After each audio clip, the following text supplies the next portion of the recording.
welcome back to Let's Play Blackguards Beta. I'm your host, Wherein. Where last left off, we beat up a wolf and got thrown in jail.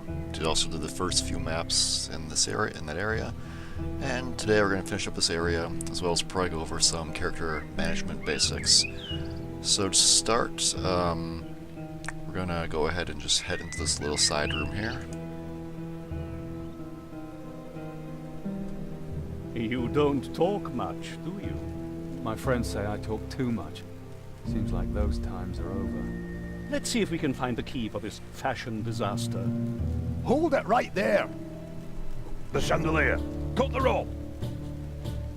Alright, this map is a pretty focused tutorial. It's just telling us about interactive objects on the battle maps, as these are all custom made.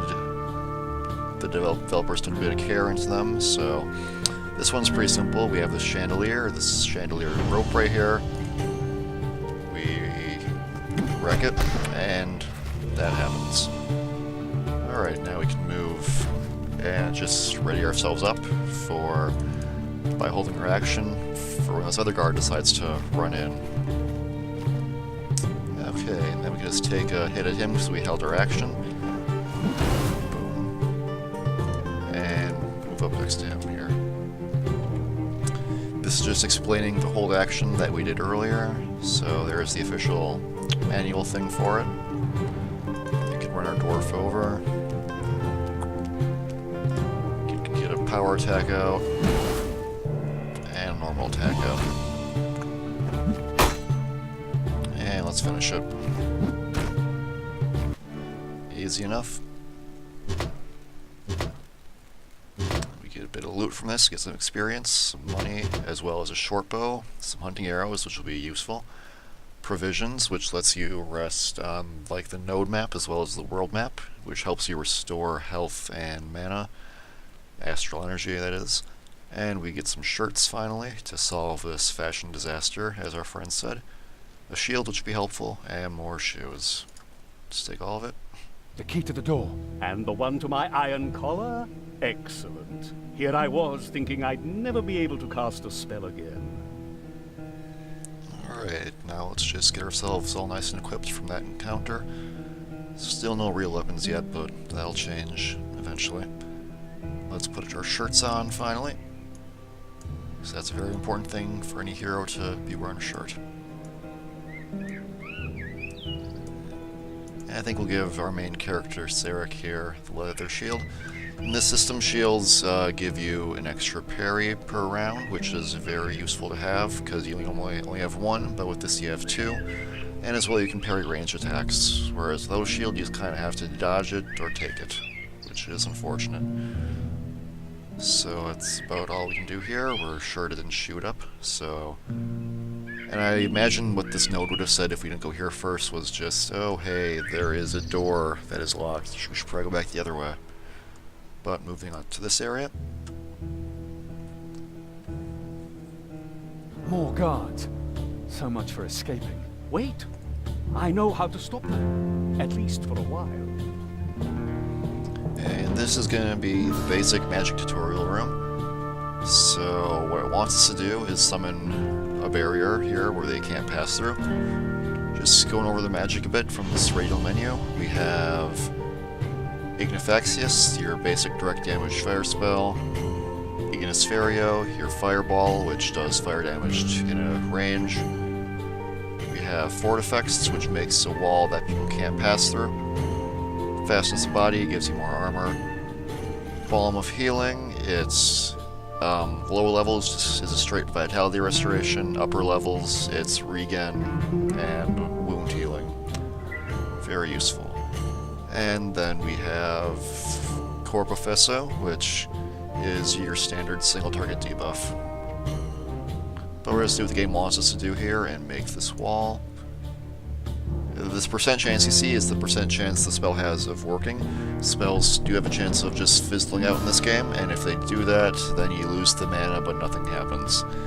So and that's based off the spell talent value as well as your spellcasting attributes that are related to it.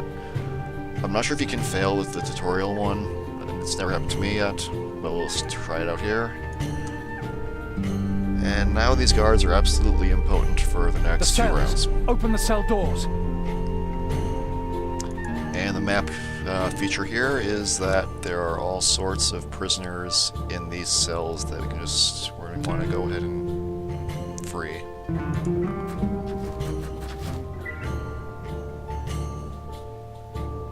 So we'll go ahead and do that.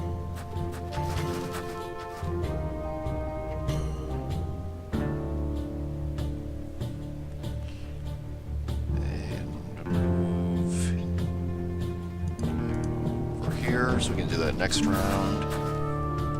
And move him there.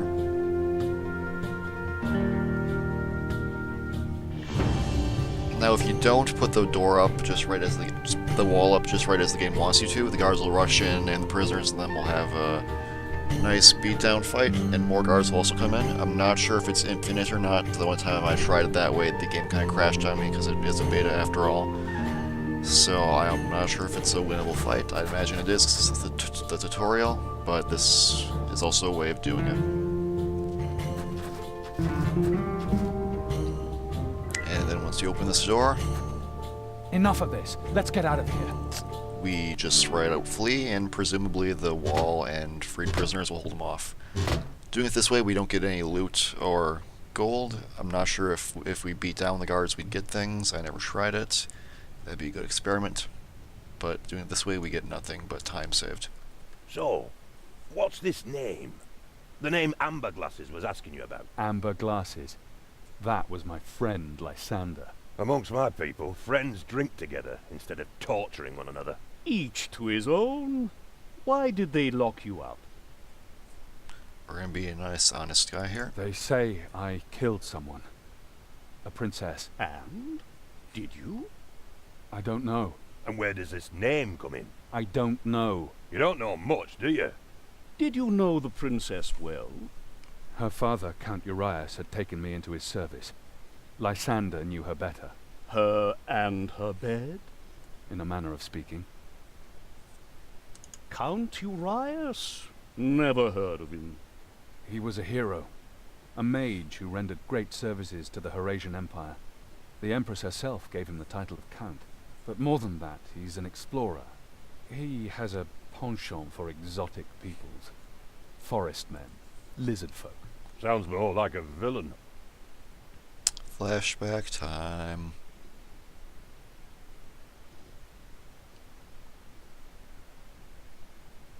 Ah, take the blasted wooden sword already! Why are we dueling again? I don't know, is it really important? I think you insulted Eleanor. That's not true. We were drunk. All I know is I challenged you to a duel. Or was it the other way round? Don't be silly. Leave them be. I want to see them fight. To the 5th hit! Alright, we're gonna accept this since we're a warrior. We can probably kick his ass, so we're gonna have All at it. right, to the 5th hit. At last.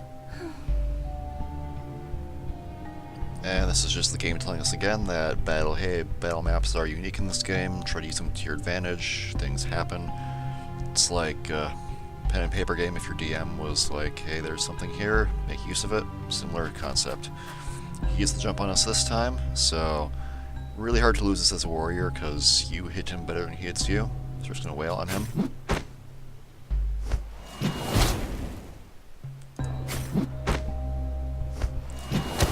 Kind of sad, really, but we're just gonna keep at it.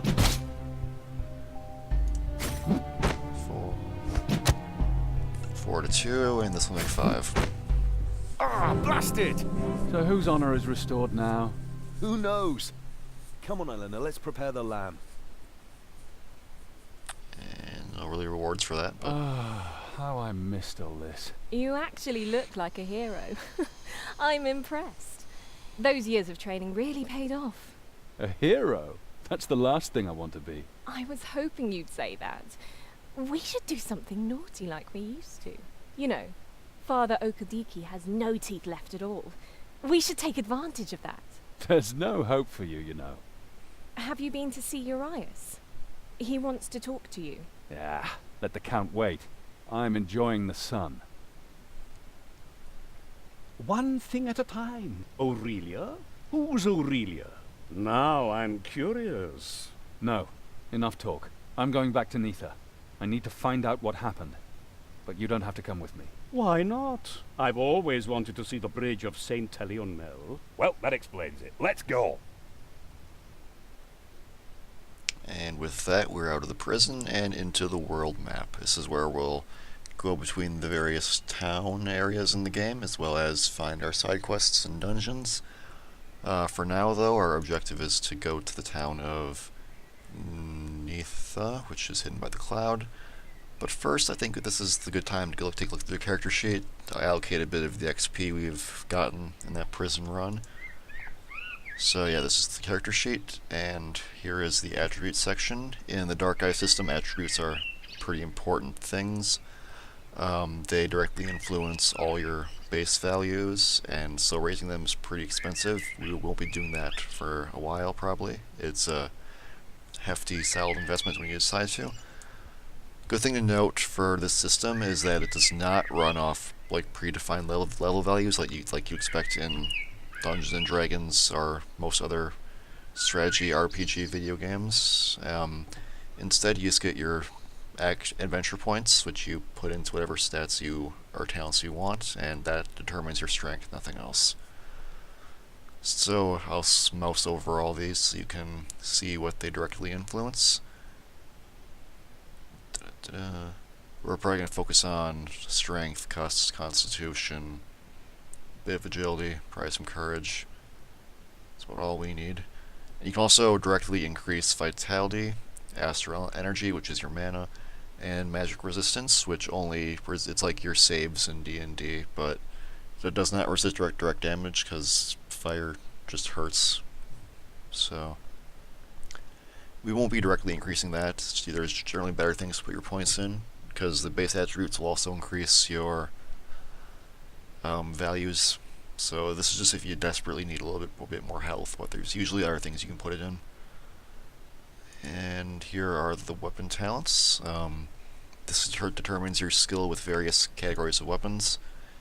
I'll just mouse over all these so you can see what they all entail. Nothing too exotic. An important thing to note is that in this system, when you increase a talent, a weapon talent, you have to decide if you want that point to go towards your attack value or your parry value. That's allocated when you put the point in, and you can only have a 5-point difference at all times with these weapons between your parry and attack values. So we're going to be a classic hero, increase our sword skill a bit. We're going to want to hit things with it. So there we go. And these are your talents. Skills. Since this is a strategy RPG first and foremost, all your skills have direct relevance to the battlefield and maybe a little bit in the town scenes, but this is not a full adventure simulator like, say, Realms of Arcania is. So your skills are a bit less of a selection when compared to the Dark Eye system, but there you go. And since the next cutoff for this is 8, I think we'll just pump this up 1, with just some more knockdowns and other bad effects. And here we have spells, which we'll look over when we're on the mage. And these are special moves and passive abilities. These are like the power blow, as well as we can wear some armor with a bit less encumbrance, and we get some attack bonus with a shield, so we're kind of set up to be a shield fighter already by the game's own reckoning. A thing to note about talents that you don't have, as well as spells you don't have, and all these abilities, you can't pay for them just with adventure points. You need to find a trainer in the town maps and pay them some currency as well as adventure points to learn it once you meet the prerequisites. So that's how you get these. They're all very useful. They're pretty good investment whenever you can find them, but they tend to be a pretty hefty investment as well. So moving on to the dwarf, we're also going to have him use shields, because shields are just a great thing in this system. They help keep you a bit less dead, so we'll also want him to be able to attack things. And like I said earlier, the Warcraft skill lets you see your hit chance as well as vitality for different enemies, which is a useful skill to have, so we'll put a point there. And that's about all we can do on him. So, here's all our spells. We already have a lot in the Arcane Wall, probably for tutorial purposes, really. But I'm going to want to light things on fire, so putting points in spells directly increases the chance of success like you saw there. And because failing spells is really kind of an annoying thing, I prefer to have it up like that.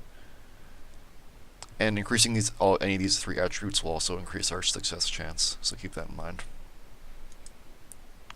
And so he can shoot a bit better with a bow when he doesn't have mana to play with. We'll give him some bow talent.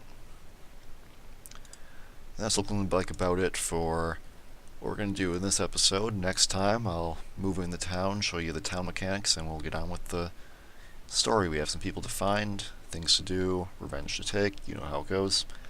Until next time, I am Nerian, and see you then.